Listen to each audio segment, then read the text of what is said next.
Hello, my friends. It's been a while. Let me move this a little bit. You can see our water heater back here.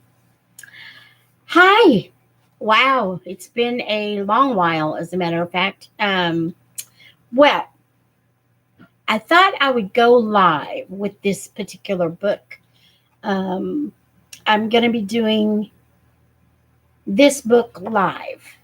And this book was given to me by some YouTubers, some of my subscribers that have so generously given me this book to read. It's by Paul Fleischman. Paul Fleischman's father is Sid Fleischman, and Sid won a Newbery Award for The Whipping Boy, which is one of my all-time favorite books. And Paul Fleischman, who wrote, it's backwards. I don't know how I'd make this go forwards. Anyway, Paul Fleischman, the son of Sid Fleischman, has written this book called Whirligig. However, he also wrote a book called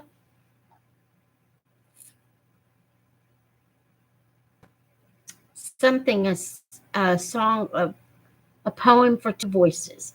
Can't remember the rest of the title. I'll put it in the description box. Anyway, he also won a Newbery Award. So I want to say thank you to Erica and Brett for sending this book, Whirligig. You can't, it's kind of there. It's backwards. I hope it's not backwards for y'all. It's backwards for me. I'm going to read the back here. A terrible accident ends one life, but it's just the beginning for another. Brent Bishop is sent on a journey of repentance, a cross-country trip building whirligigs. His wind toys are found by people in need, a Maine schoolgirl yearning for her first love, a Miami street sweeper desperate for peace and quiet, a kid in Washington who just wants to play baseball, and a San Diego teenager dealing with loss. Brent's whirligigs bring hope to others, but will they be able to heal the wounds deep inside himself? So that's the synopsis from the back of the book. So let's get to it. I don't know if it's in chapters. I have not really looked at the book. It's got a pretty picture on the front. It's really pretty. Looks like the mountains of Tennessee where I live. Maybe this is Smoky Mountains. It's dedicated for Honey and for Pearl. It does have titles. The first title is Party Time. Page 3. Table of contents. Party time. Brent turned toward his clock. It was 5:35. He hated the hours before a party. A nervous energy whipped back and forth inside him. He focused again on the computer's screen and careened through the video game's dark passages, firing at everything speeding toward him, borne along by the never-ending music. Hi, Sandy. Brent! His mother's voice echoed up from the stairs. Brent paused the game. The firing and explosions ceased as if a window had been closed on a war. Dinner! All right. He played on, chewing up the minutes. Chewing up the minutes that stretched before 7 o'clock. Why couldn't you fast forward through time the way you did with a video? He flicked another glance at the clock. 5:41. Real time was a drag. He went downstairs. His parents had started eating. When they'd moved to Chicago a few months before, they'd suddenly begun dining in the kitchen, where they'd put a small TV. Brent served himself at the counter, then took his stool at the island and watched with his parents. Friday sports news was on, annotated by his father's grunts and snorts. Brent had learned to judge his mood from these. He reconnoitered his father's long, handsome face and studied the wrinkles, fine, as if scratched in with a burin feeding into his eyes. I have to look up burin. It's spelled Burin. If you know what it is, Sandy, let me know in the comments. So he used a burin feeding into his eyes. The promotion within his car rental company had rescued them from Atlanta's heat, put Brent into a private school, bankrolled Brent's mother's furniture buying spree, but hadn't seemed to improve his own spirits. The caustic complaints about work had begun again. Lately, Brent had begun to feel sorry for him. The news ended. His father reached for the remote, which Brent's mother always put to the right of his fork when setting their places. He dodged commercials, serving the rest of the family a finely ground visual hash, switching the control to his left hand so as to take a bite. He inopportunely dropped it when the screen showed the victims of an African famine. A child crawling with flies was wailing. Brent's father scrambled for the remote. A white woman now faced the camera. "This tragedy," she began, then was cut off. "Let's go there for our next vacation," said Brent's mother. The remark drew no comment. "I'm going to a party tonight," Brent spoke up.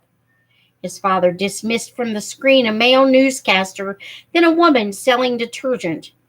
Brent found himself thinking of his parents' former spouses. "I wish I was," said his mother. All three watched a commercial for the new Jaguar. "What do you say, Brent?" said his father. "Nice lines, huh?" "Very nice," Brent replied. He examined his father's words for signs that a Jaguar might now be in reach with his new salary. He imagined himself driving it, observed by the assembled student body, adding to the daydream a Calvin Klein shirt from the advertisement that followed. He put his dishes in the sink. "Right down where you'll be," said his mother. He skipped upstairs, showered, scrubbing himself with medical thoroughness. Though he was in his junior year, he still had only his whiskers on his upper lip and chin. He shaved his whole face anyway, then applied aftershave. He put on deodorant and gargled with mouthwash. Taking his comb, he parted his straight blonde hair down the middle, confronted the mirror, then combed it straight back, like the models in GQ. He worked in the mousse, imagining the hands raking his hair were Brianna's. Uh-oh, who's Brianna? Next, he inspected his left ear's gold earring. At his school in Atlanta, it had been the right ear. Likewise in Connecticut, but at the Montfort School in the western suburbs of Chicago, it was the left. His father's corporate climb had demanded 4 moves in the past 7 years. Earrings were one of the first things Brent checked. He returned to his room and flipped on the radio. Discerning what stations were considered cool was another of his moving in tasks. No spell chanting shaman knew better the importance of precise adherence to tradition. And keeping the right music flowing, using headphones between house and car, was as vital as maintaining a sacred flame. With the room now prepared, Brent set about dressing. It was May and no longer rib-rattling cold. He considered his large collection of T-shirts, weighing their logos, color, and condition. To impress without risking being made fun of was his mission. The latter, especially important in the case of a party at Chaz's, especially when you hadn't actually been invited. Hi, Erica. Burin, a steel toe used for engraving in copper or wood. Okay. Okay. Thank you for that, Erica. Let's see. All right. So he had not been invited to the party, but he was going anyway. He chose khakis and his Chicago Bulls t-shirt. He attached his wallet chain to a belt loop, tucked the wallet in his back pocket, then couldn't decide whether or not to wear his Vuarnet sunglasses. I guess it's Vuarnet. Who knows? He finally stuck them in his shirt pocket as a compromise, then looked at the clock. It was 6:30. Still too early to leave. For half an hour, he played video games, losing all of his lives in short order. Sounds like my video games.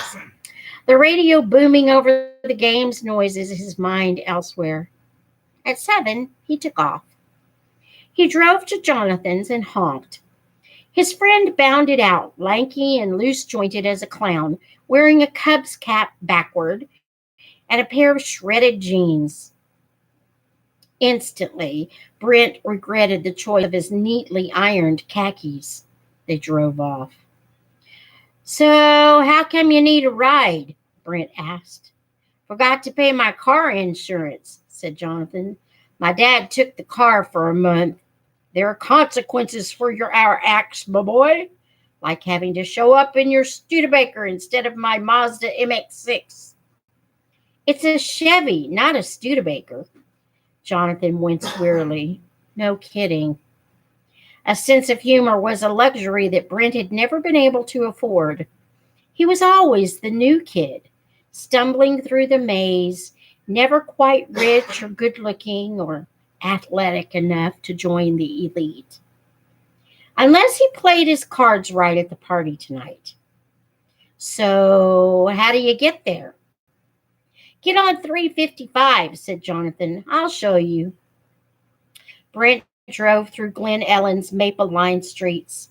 Chaz lived all the way across the city in Wilmette on the lake. Montfort drew from all of Chicago. It was Brent's first private school. He cheered when he'd heard that his father would be making enough money to afford the tuition. Then, when they'd moved from Atlanta in March, he'd found that, measured against his new peers, he was suddenly a lot poorer than before. Getting any respect at Montfort was going to be like climbing a glass mountain. Get on the east-west tollway, said Jonathan. The new song by Rat Trap was on the radio. He turned it up until the dashboard vibrated. Then we'll take the Tri-State North. Then we'll cut over. I'll tell you where. And you're sure it's okay, me coming? Trust me, I'm his friend. You're my friend. Therefore, you and Chaz are friends. As was proven by Theorem 50 in Chapter 6. Stop worrying. It's party time. Jumping from one freeway to another, they zigzagged across Chicago. Brent had his doubts about Jonathan's logic, but at least he was certain Brianna would be there. This was a chance to be with her without risking actually asking her out, to be seen with her, to make a statement, to take the next step. Maybe more than one. They found the house clustered with cars as if it were a magnet. Cherokee, Honda, BMW, another Cherokee. Brent knew all their models and prices. Judging by the crowd, he figured they were on the late side, which was fine. It gave the impression he had other, more important things on his schedule. He parked and put on his headphones. They approached the stone house. It was vast and turreted, looming above them like a castle. Brent reached for the knocker, but Jonathan opened the door as if it were his own. Hey, it's a party, remember? Inside, the room seemed too large, the ceilings too high. Brent felt out of scale. No one seemed to be around. He trailed Jonathan through the labyrinth, at last emerging onto the back patio. Music was booming from a sound system to their right. Below them, in the tennis court and on the grass and inside the gazebo, lounged the cream of the junior class. Brent felt he'd gained a glimpse of Olympus. It was dusk. They wandered toward the others, then Brent noticed something. He grabbed his friend's arm. Is there a dress code or something? Jonathan stopped. Then he saw it too. Everybody was wearing either all white or all black. Jesus. Jonathan smacked his head, then grinned. Forgot again. Forgot what? Brent knew the panic had shown in his voice. We were supposed to wear white or black, like chess pieces. Chaz has some big party game dreamed up. Brent glared at his friend. He felt he'd been tricked. Fury rose up in him from a deep well. He'd been a headbanger as a toddler and still threw tantrums when he didn't get his way. He knew he couldn't afford a tirade here. He pulled off his headphones and tried to form his reply. Relax, said Jonathan. Chaz always has a theme. Check out the tennis court. It's a big chessboard. Must have used chalk. He loves this kind of thing. He's in drama club. Figures. He eyed Brent. Don't sweat it. He moved on, robbing Brent of his lines. Without Jonathan next to him, Brent felt conspicuous. Everything about the party made him nervous. Then the thought hit him that he could leave. He stuck out enough already without the added business of the clothes. This was the time, before the party game started, whatever it was. Down on the tennis court, two figures in white were rollerblading. He debated, teetered toward flight, started to leave, then sighted Brianna. The balance swung. He trotted and caught up with Jonathan, walking beside him as if nothing had happened. Then each felt a hand on his shoulder. It was Chaz. A yellow shirt and blue jeans? He inquired.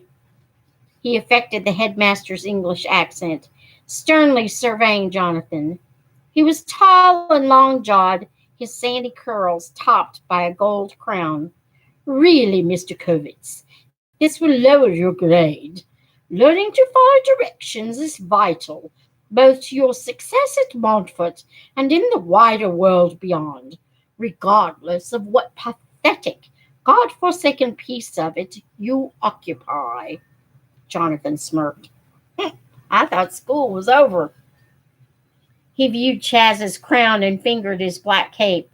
Not to mention the Middle Ages. Anyway, I don't have a car at the moment, so Brent here drove me. I figured you could use an extra pawn or two. Chaz took stock of Brent's ketchup Red Bull shirt. Points off, he said. He dropped the accent. Brent Bishop, right? Brent nodded his head. Bishop, like the chess piece, Chaz mused. Let's see if he moves back and forth diagonally, the way a bishop should. He stood behind Brent, put both hands on his shoulders, and guided him toward the left. Brent resisted at first, then complied, allowing himself to be treated like a toy, hating his helplessness. Abruptly, Chaz reversed direction, pulling Brent stumbling backward. Works fine to the left. Let's try to the right. People were watching. Brent felt like slugging Chaz, but knew his tormentor was taller, more muscled, and the de facto ruler of the class besides. If Chaz said that easy listening music was hip, then it was. Losing his cool here would be suicide. Seems to be in good working order, said Chaz. He stopped, then turned Brent to the left. Bishop to drinks table, he called out in chess move fashion. Struggling not to trip, Brent was marched across the grass through a circle of girls and up to the table.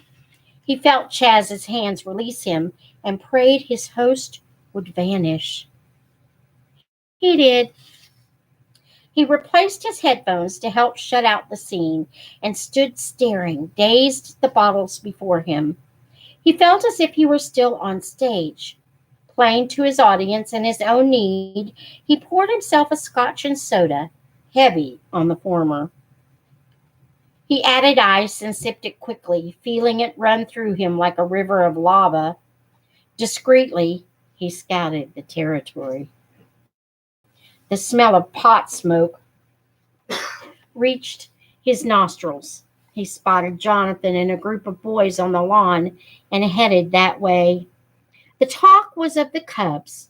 Brent marveled that people could publicly root for such perennial losers. The Bulls in basketball were different. They won. Both he and his father had bought Bulls shirts their first week in Chicago. His stood out less among the whites and blacks as darkness fell. Then lights came on above the tennis court and inside the gazebos. The gazebo won. The human chess game will commence in 30 minutes, Chaz announced from the patio. Should be interesting, said the boy next to Brent.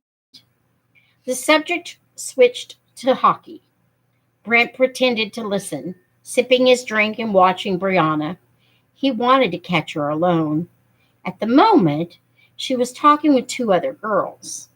She was drinking a beer and had a sullen look, her wavy blonde hair reaching down her black dress like a hanging garden. His knowledge of her was sketchy. In his 2 months at Montfort, he'd learned that she'd recently broke up with someone, that she stood near the top of the pecking order, and that her father, rumor had it, was worth 100 million. He also knew for a fact that she was gorgeous. Having her for a girlfriend would mean instant respect. And why shouldn't she like him? He was tall, a little skinny perhaps, a bit uncoordinated, but reasonably handsome with a square chin and no braces or acne. She was probably sick of the same old faces. She'd smiled at him off and on when they passed. They'd been assigned to the same group project in history, making use of his newcomer status. He'd often asked her questions about Chicago, offering in return his services in math, his best subject. She hadn't taken him up on it as yet, but finals were coming. He had hopes. He'd made another drink and returned, his nerves pleasantly numbed by the scotch. He took off his headphones. He was feeling more comfortable, proud of the fact that he could hold hard liquor. On the patio, Chaz had taken off the wrap and put on French-sounding accordion music. It was so corny, it was cool, and somehow fit the moment. A spring evening, the air warm at last, the leaves thrusting from the trees again and crowding out the sky. A faint breeze stirred the greenery. Around Brent, the talk turned to cars, then gradually focused on Porsches. He heard his cue and roused himself. The 4S really flies, he volunteered, but tons of repairs, always in the shop. Don't even say the word Porsche to my dad. He drives one? Asked Jonathan. I always see him in that Continental. Back in Atlanta, said Brent. Finally sold it. It was the sort of lie that would never be found out. The sort he'd drawn on often. Moving had at least that one advantage. Over the years, he'd grown adept at creating alternate pasts for himself. He glanced to his right and was returned to the present. Brianna was crossing the grass, alone. He slipped from his group and hurried his steps to intercept her. Hi, he said. She looked startled. She hadn't seen him in the shadows. Hi, she replied flatly, then moved on. He strode beside her briskly to keep up. So, who are you in the chess game? She reached the drinks table and poured herself some vodka. Beats me. She added tonic to her cup. She added scotch to his and sipped it. Oh, he added scotch to his and sipped it. He lifted the top off the ice bucket for her. She ignored the gesture and walked away. He followed, emboldened by the alcohol, to try to overcome her coolness. That history test was deadly, he offered. Sure was. He tried to fight through the accordion music and the fog in his brain to find something to say, unaware she was headed for the crowded gazebo. He sipped his drink. If you need any help in math, Brianna stopped short, squeezed her eyes shut, then wheeled and screamed, Stop hanging all over me! They were well lit by the light in the gazebo where Chaz was giving a waltzing lesson. All heads turned toward Brianna and Brent. Conversation stopped. You're like a leech or something. Get off of me. Can't you take a hint? Go bother someone else. And that goes for at school, too. There was silence, but for the accordion's cheery tune. Brianna stormed up the gazebo steps and disappeared into the crowd. Brent stood, brain and limbs paralyzed, as if turned into stone by her curse. He'd never been in such a situation and had no ready response. The music and the black and white figures facing him made him wonder if he was dreaming. Been rehearsing that scene long? Asked Chaz for all to hear. Drama club needs you. There was laughter at this. Brent's thoughts tilted crazily. He pictured them all repeating the scene to their friends, replaying it like the sports highlights, guffawing over it at the 20-year reunion. He turned, desperate to get out of the light's glare, and started toward the shadows. Bounding down the steps, Chaz cut him off and placed both hands on his shoulders. Bishop to penalty bench, he called loudly. 10 minutes for sexual harassment. More laughs. He aimed Brent toward a stone bench. The hated grip on his shoulders. Again, the public humiliation, the snickers, the alcohol, all mixed and detonated inside Brent. He stopped, whirled, throwing off Chaz's hands, and swung with all his might. Jesus! Came from the gazebo. The blow missed Chaz's face, scraping his ear. Both he and Brent stood in shock, caught off guard, breathless. Chaz's crown had fallen off. Brent aimed a ferocious kick at it, connected, sent it spinning over the grass, then turned and stumbled toward the patio, alone. Calling Miss Manners, someone shouted out. Tell her it's an emergency. Y'all come back, Georgia boy. He entered the house, his thoughts swirling. He took a wrong turn, passed through the dining room twice, kicked a wall in frustration, then charged down a hall and found the front door. He left it standing open behind him and steamed toward his car like a torpedo. Jonathan could find another ride home. He got in and peeled out. His mind was a wreckage of sound bites and images from the last 5 minutes, endlessly repeating, shuffled, overlapping. It didn't seem real, but he knew it was. The consequences would be real as well. He was a leper now. No one would go near him. Certainly no girl. He'd destroyed himself. He shot up he shot up an entrance ramp. He forgot to tell me about the stupid clothes, he yelled, and the tantrum began. Some stupid, idiotic, goddamn friend, he shouted out at the catalog of the night's injustices, rained punishments on his enemies, wailed at his disappointments and deprivations. The flood of words seemed to bear him down the road. His head reeled with drink and despair.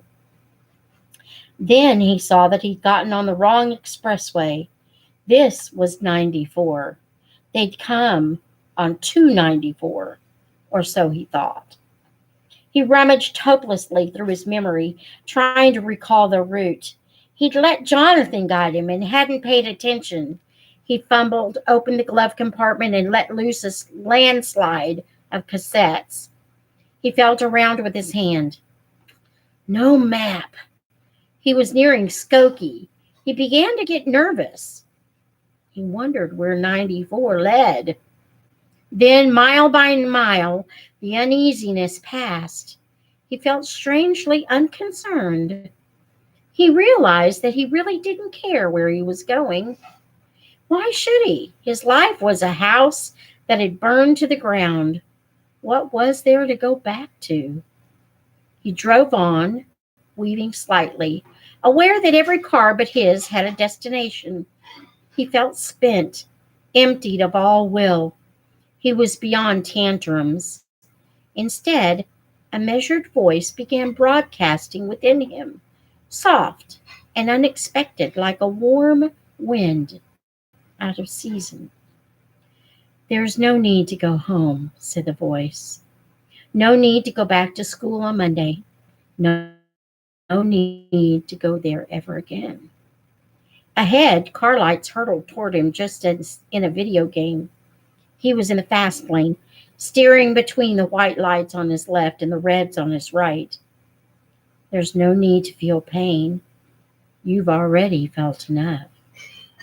The driver beside him honked when Brent drifted into his lane. Brent ignored him. No need to let them hurt you again. The voice flowed through his veins like morphine.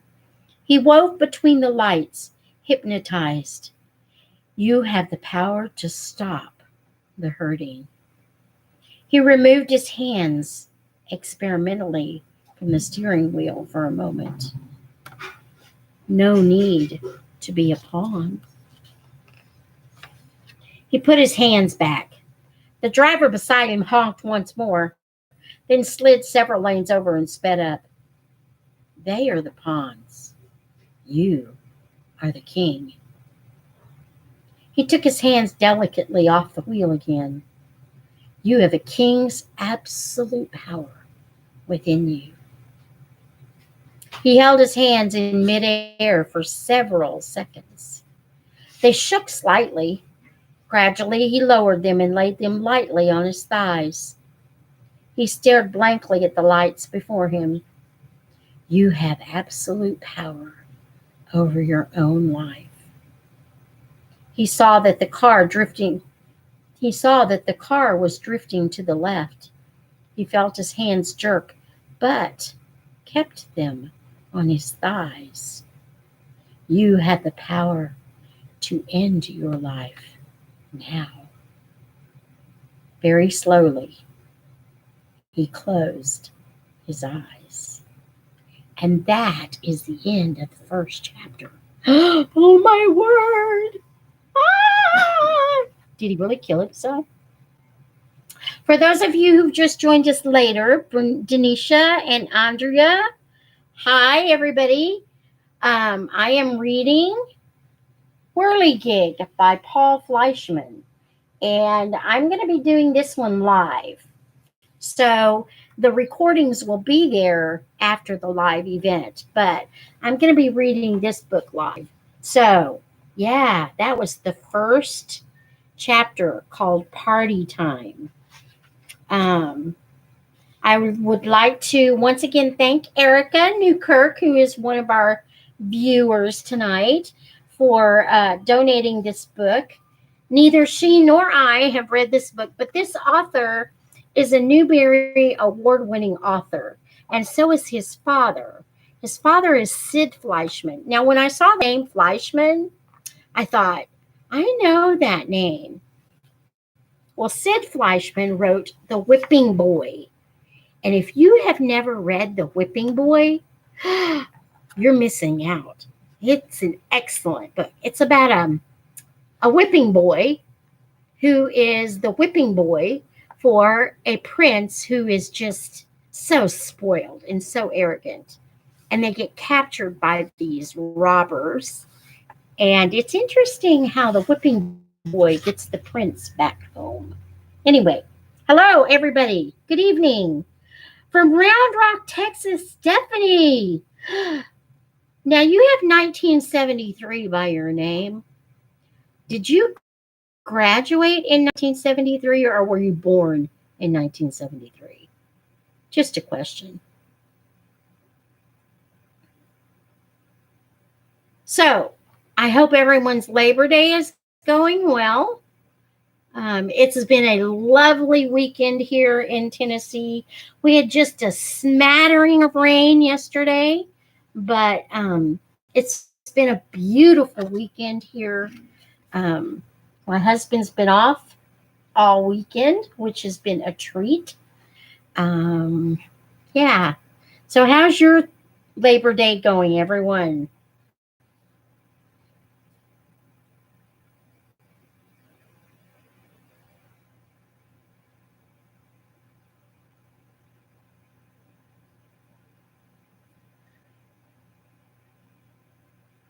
You were born in 1973.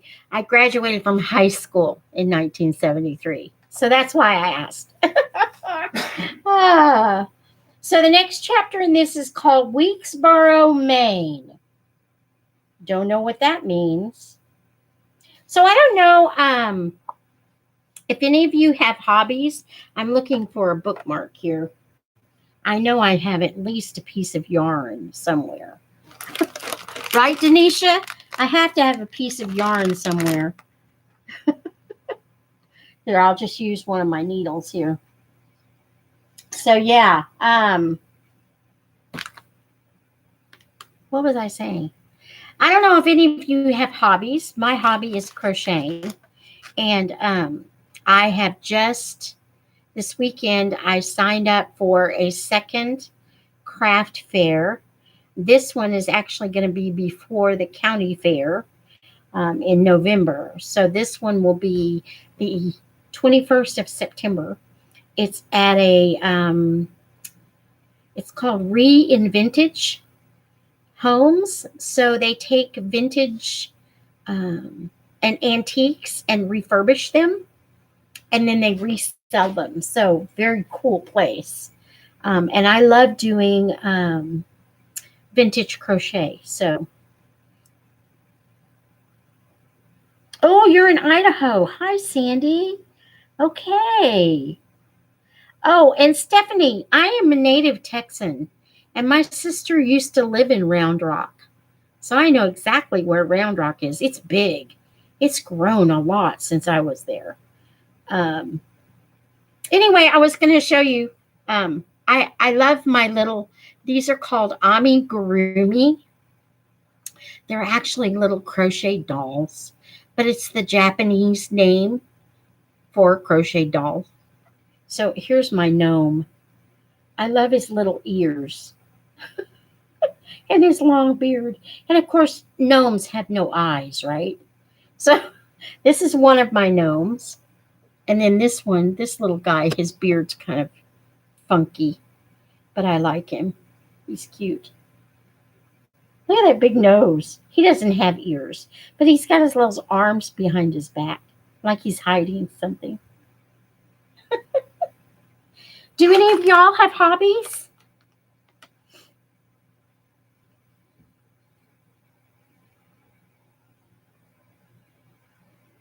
My husband is going to finish reading The Yearling. So that's going to be interesting. You'll get to hear a different Southern voice besides mine. Speaking to my husband, you left the car door open. Oh my gosh. He brought groceries in and left the car door open. My brother used to live in Idaho, Sandy. He used to live in, I forget what the name of the town was. Little tiny place. Of course, I guess most places in Idaho are little. He lived on an Indian reservation up in Idaho. And Denisha's in Boston. Andrea, where are you from?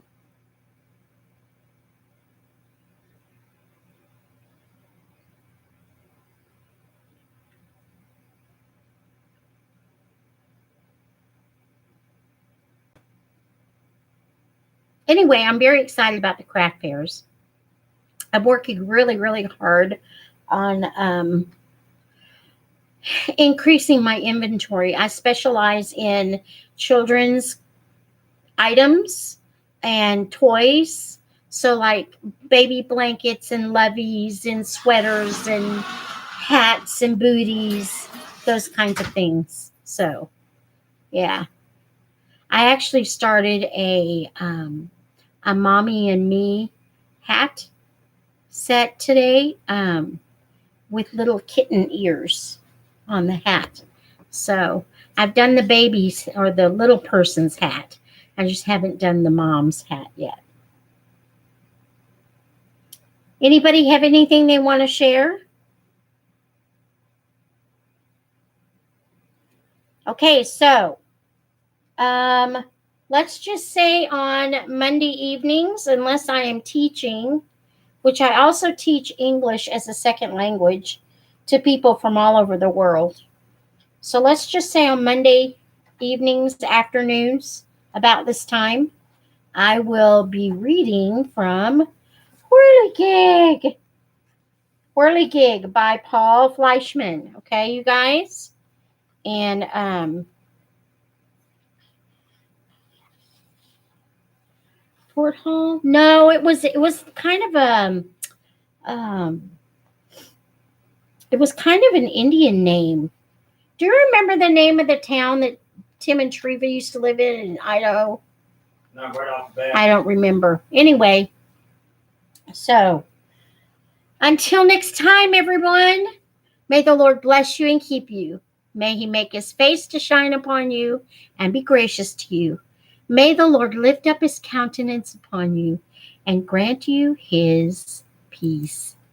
Bye, everyone.